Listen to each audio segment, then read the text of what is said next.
এই গত পরশুদিন থেকে একটা কাজ করতেছি যে আলেমদের মধ্যে যদি কোনো ত্রুটি হয় আমরা এটা গোল টেবিলে বসে সমাধান করব। কেন?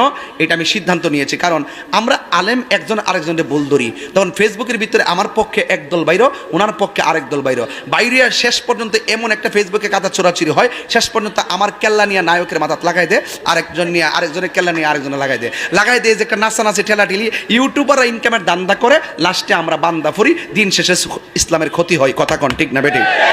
এই জন্য আমি সব গণনার আলেমদেরকে বলবো, যদি আপনাদের মধ্যে কোনো সমস্যা থাকে আপনারা একটা কাজ করবেন, ব্যক্তিগতভাবে ফোন দিবেন, ফোন দিয়ে এক জায়গায় বসবেন, বৈশা সমাধান করবেন। কিন্তু ওই যে অনলাইনে ফেসবুকে ওই ওই কোনো ধান্দাবাজকে সুযোগ দেওয়া যাবে না।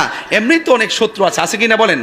এরপরে তাদেরকে সুযোগ দেওয়া যাবে না, ফেসবুকের কাদা ছোড়াছুরি করা যাবে না, এবং কমেন্টস বক্সে কোনো গালাগালি করা যাবে না। যদি কোনো সমস্যা হয়, এটা বাংলাদেশ যে কোনো জায়গায় যাওয়া যায়, কথা করে একটা ফোন দিবেন, ভাই আপনার বক্তব্য আমার কাছে সমন হয়েছে, তো ভাই কীভাবে এটা সমাধান